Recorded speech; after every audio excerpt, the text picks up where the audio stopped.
SV6 news కు స్వాగతం. ముందుగా హెడ్లైన్స్. సభలో కొత్త ఆదాయపు పన్ను బిల్లు ప్రవేశపెట్టిన నిర్మలా సీతారామన్.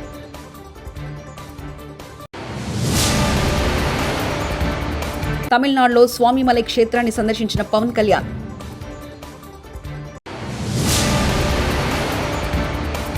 హైదరాబాద్ అభివృద్ధిలో మరో మైలురాయి, సీఎం రేవంత్ కీలక వ్యాఖ్యలు.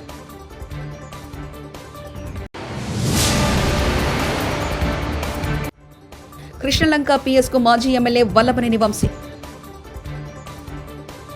కేంద్ర ఆర్థిక శాఖ మంత్రి నిర్మలా సీతారామన్ కొత్త ఆదాయ పన్ను బిల్లును గురువారం లోక్సభలో ప్రవేశపెట్టారు. ఈ బిల్లు పన్ను నిబంధనలకు క్రమబద్ధీకరిస్తుంది. అలాగే అభివృద్ధి చెందుతున్న ఆర్థిక విధానాలకు అనుగుణంగా కొత్త నిబంధనలు ప్రవేశపెట్టవచ్చు. పన్నుల వ్యవస్థను ఆధునీకరించడంతో పాటు సరళీకృతం చేయడానికి ప్రభుత్వం విస్తృత ప్రయత్నాల్లో భాగంగా ఈ బిల్లును తీసుకొచ్చింది. మైక్రోసాఫ్ట్ విస్తరణలో యువతకు మరిన్ని ఉద్యోగాలు లభించనున్నాయని తెలంగాణ ముఖ్యమంత్రి రేవంత్ రెడ్డి వ్యాఖ్యానించారు. హైదరాబాద్లో మరో కొత్త మైక్రోసాఫ్ట్ ఫెసిలిటీని ప్రారంభించుకోవడం మనందరికీ గర్వకారణంగా ఉందని ఆయన తెలిపారు. హైదరాబాద్ జర్నీలో ఇదొక మైలురాయి అని చెప్పారు. మైక్రోసాఫ్ట్ హైదరాబాద్ మధ్య సుదీర్ఘ భాగస్వామ్యం ఉందని అన్నారు. హైదరాబాద్ గచ్చిబౌలిలో మైక్రోసాఫ్ట్ విస్తరణలో భాగంగా నూతన భవనాన్ని ఇవాళ గురువారం ముఖ్యమంత్రి రేవంత్ రెడ్డి ప్రారంభించారు. ఈ కార్యక్రమానికి మంత్రి శ్రీధర్ బాబు ఉన్నతాధికారులు హాజరయ్యారు. I congratulate you as we stand at the new Microsoft facility built in 1.1 million square feet in Hyderabad. It's a milestone in the journey of Microsoft of Hyderabad. Microsoft and Hyderabad have a long partnership.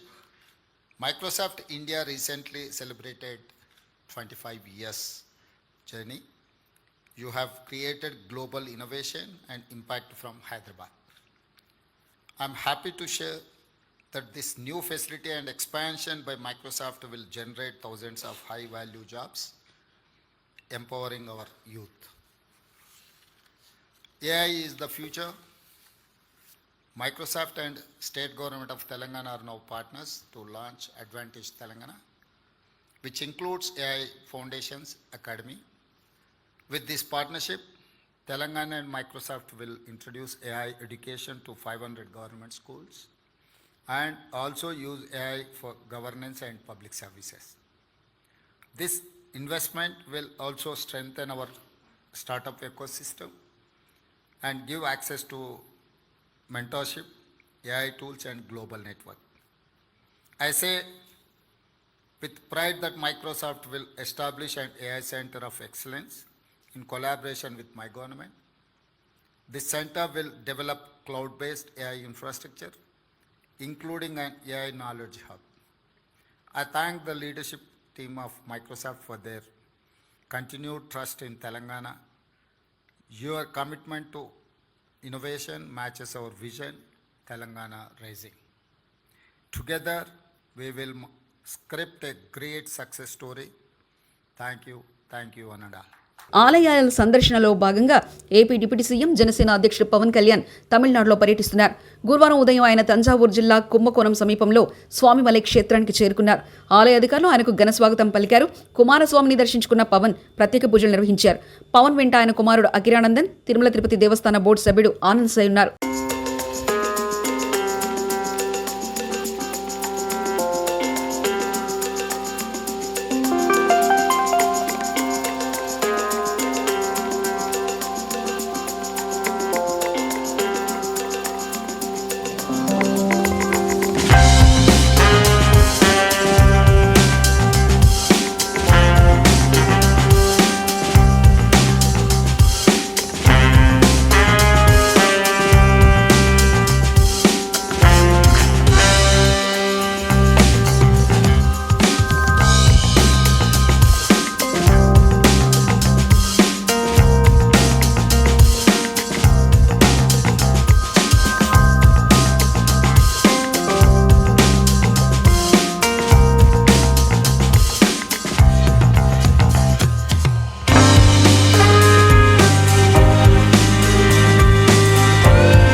హైదరాబాద్లో YCP మాజీ MLA Vallabhaneni Vamsi భార్య, గన్నవరం మాజీ MLA YSRCP నేత వల్లభనేని వంశీ భార్య పంకజశ్రీని సైతం అదుపులో తీసుకున్నారు పోలీసులు.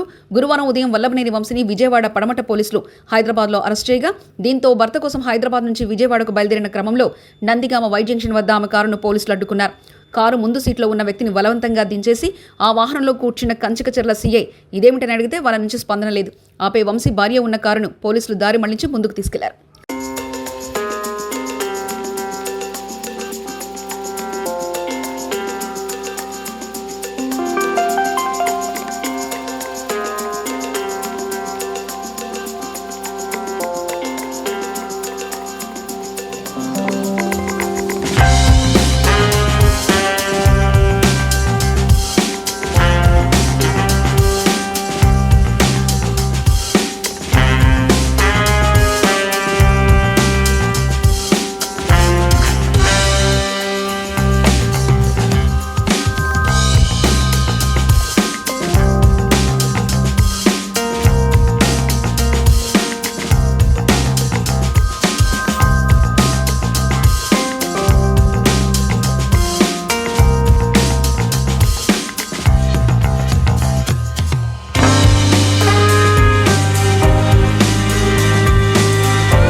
బారాస నేత మాజీ మంత్రి ఎర్రబెల్లి దయాకర్ కీలక వ్యాఖ్యలు చేశారు.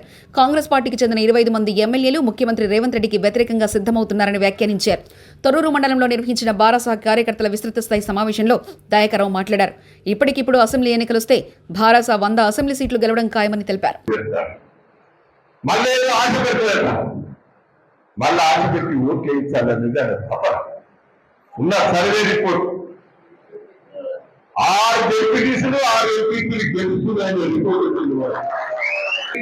ప్రభుత్వం అక్కడిని ఫ్లాప్ అయింది. మీకు తెలుస్తుంది 25 మంది ఎమ్మెల్యేలు ఒకటే ఇప్పుడు రేవంత్ రెడ్డి దించడం ముసుగుల గుడ్లాట అయిపోయింది. రాహుల్ గాంధీ క్యాన్సర్ అయింది. ఎందుకు? రాహుల్ గాంధీ వరంగల్కి వచ్చి జనంలో అభిప్రాయం తీసుకుందామని. రేవంత్ రెడ్డి ఎట్లా చెప్తారు? రేవంత్ రెడ్డి అబద్ధం మాటలు చెప్తాను. ఏం చేసినా అది చేసినా రాహుల్ గాంధీ చెప్తాను. రాహుల్ గాంధీ టైం కూడా ఇస్తారు. వీడికి ఈ మోసకారాన్ని తెలిసిపోయి రాహుల్ గాంధీ అనుకున్నాడు. 6 నెలల నుంచి టైం ఇస్తారు. నిన్న వరంగల్ కొద్దామని ప్రయత్నం చేస్తే ఇక నా పనులు పోతున్నట్టు పోయి కాలు కట్టుకున్నారు. ఫోన్ చేసి వార్తలు అని చెప్పిండు. ఈ మాటలన్నీ ఢిల్లీలో చెప్పిండు రాహుల్ గాంధీ. ఏమేమి తెలంగాణ మొత్తం చేసినాం, రుణమాఫీ చేసినాం, రైతు బంధు ఇచ్చినాం, 2004 పెంచాం అన్ని చెప్పిండు. ఆ ఢిల్లీ వాళ్ళు అన్ని తెలుసుకొని ఏం చేయలేదంటే గొడవలు కాంగ్రెస్ ఢిల్లీలో, మహారాష్ట్రలో జీరో చెప్పిండు. అంటే కాంగ్రెస్ పార్టీ అంతా అబద్ధాల కూరని తెలిపి. దయచేసి ఇప్పుడు ఏమనుకుంటారు? కేసీఆర్ ఫోన్ తప్పు చేసిన అంట కదా, అంటారా లేదా? 100 సీట్లు చేస్తాం. మనం ఇప్పుడు ఎన్నికలు వస్తే 100 సీట్లు చేస్తాం. 100 సీట్లు ఇప్పుడు ధైర్యంగా ఉండాలి. చంద్రబాబు ఆధ్వర్యంలో ఎన్డీఏ కూటమి సత్యదూరమైన హామీలిచ్చి అబద్ధాలు చెప్పి గద్దెనెక్కింది. ఎన్డీఏ రాజకీయ, సామాజిక, ఆర్థిక విధానాలు ఎదుర్కోగలిగింది వైఎస్ జగన్ మాత్రమేనని, జగన్ గారి వెంట నడవాలని నిర్ణయించుకున్నామని తెలిపారు.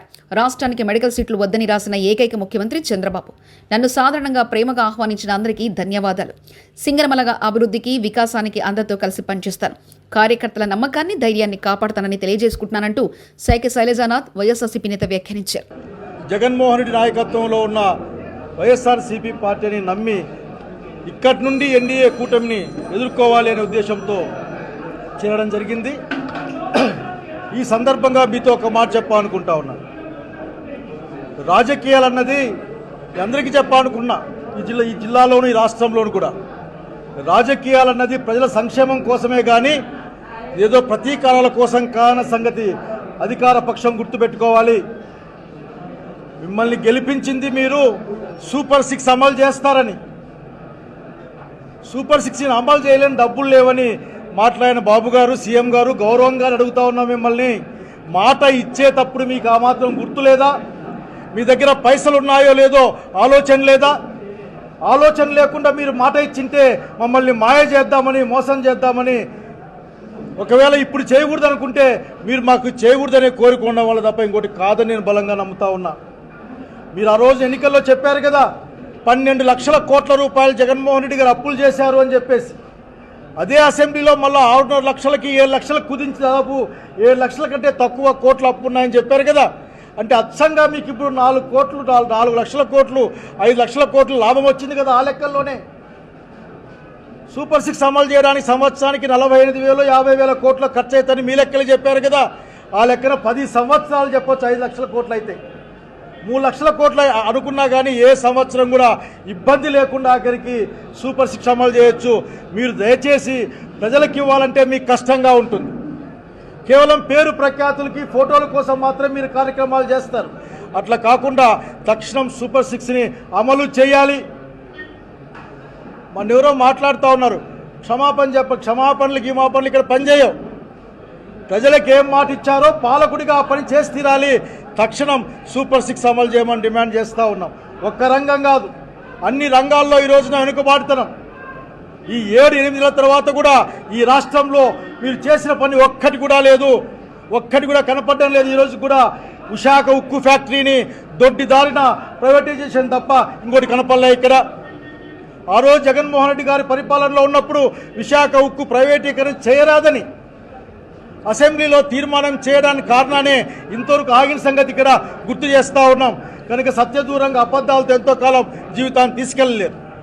శాంతి భద్రతల గురించి తక్కువ మాట్లాడుకుంటే చాలా బాగుంటుంది అనుకుంటా ఉన్నాయి. నాగరికి నేను ఒకటి అందరినీ కోరుకున్న మాట ఒక్కటే, పరిపాలన కోసం ప్రభుత్వాలు ఉంటాయి.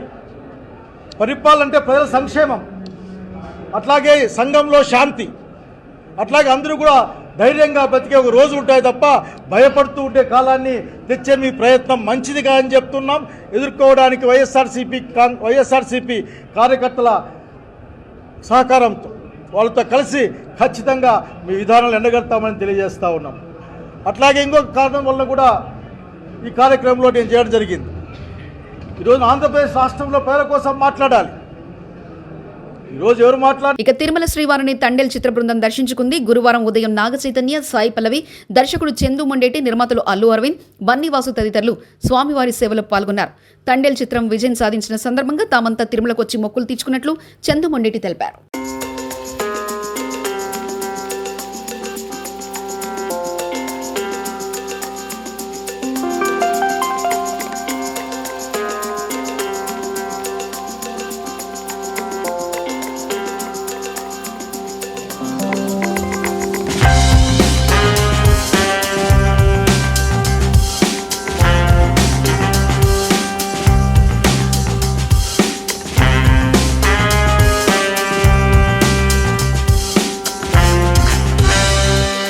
సినిమాకి ముందు, మా తండేల్ సినిమాకి ముందు వాసు గారు వచ్చి స్వామిని కోరుకున్నారు. ఈ సినిమా చాలా పెద్ద హిట్ అవ్వాలి, అఖండ విజయం అవ్వాలని. ఆయన కోరిక ఫలించింది, స్వామి కరుణించాడు. అందుకని ఆయన కోరిక అందరూ మళ్ళీ మొక్కు తీర్చుకోవడానికి నేను, వాసు గారు, మా హీరోయిన్ అరవింద్ గారు అందరూ ఫ్యామిలీతో సహా ఇక్కడ వచ్చామండి. Thank you very much. Telugu ప్రేక్షకులకి కూడా ఈ సినిమాని ఇంత అఖండ విజయాన్ని ఇచ్చినందుకు అందరికీ ధన్యవాదాలండి. ముఖ్యంగా వెంకటేశ్వర స్వామి. ఖచ్చితంగా ఒకవేళ ఎన్ని అడ్డంకులు వచ్చినా, ఎలాంటిది వచ్చినా కానీ స్వామి అవన్నీ తీసేసి మా సినిమాని పెద్ద సక్సెస్ని చేసి ఇచ్చారు ఆయన. అందుకనే అండి మళ్ళీ ఈయన కోరుకున్న మొక్కు మా కోసం, వాసు గారు ఈ సినిమా కోసం కోరుకున్న మొక్కుని తీర్చడానికి తండేల్ టీం అంతా ఇక్కడికి వచ్చింది. సభలో కొత్త ఆదాయపు పన్ను బిల్లు ప్రవేశపెట్టిన నిర్మలా సీతారామన్.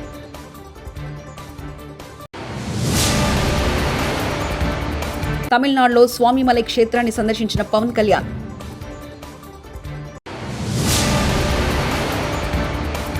హైదరాబాద్ అభివృద్ధిలో మరో మైలురాయి, సీఎం రేవంత్ కీలక వ్యాఖ్యలు.